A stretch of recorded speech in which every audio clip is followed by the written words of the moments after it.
Once upon a time, at the edge of a vast forest, there stood a mighty mountain. It was so tall that its peak was hidden in the clouds, and its rocky slopes were sharp and unforgiving. At the base of this mountain lived a tiny ant named Antony. Antony was no ordinary ant.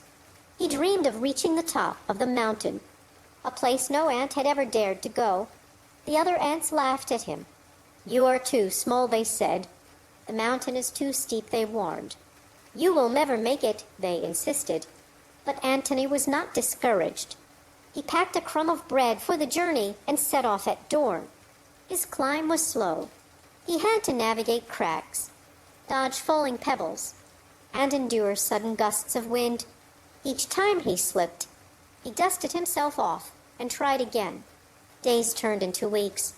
He faced storms that washed him off course, forcing him to start over. He met other creatures along the way, a wise spider who spun a web to help him cross a gap, and a kind beetle who sheltered him from the rain. They admired his determination and offered what help they could. One day, as Antony neared the peak, he encountered the most difficult challenge yet, a sheer cliff of smooth rock. He tried to climb it, but his tiny legs could not find a grip.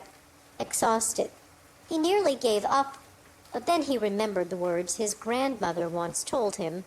Perseverance is not about never falling. It is about rising every time you do. With renewed strength, Antony looked around and spotted a small crack running up the rock. It was not easy, but he used it as a foothold, inching his way upward. Finally, after weeks of climbing, Antony reached the top. He stood there, looking down at the world below. The other ants were now tiny specks far below him. Antony's journey became a legend. His story was told and retold, inspiring ants and other creatures to believe in themselves, no matter their size or circumstances. And from that day on, Antony was no longer just an ant. He was a symbol of perseverance,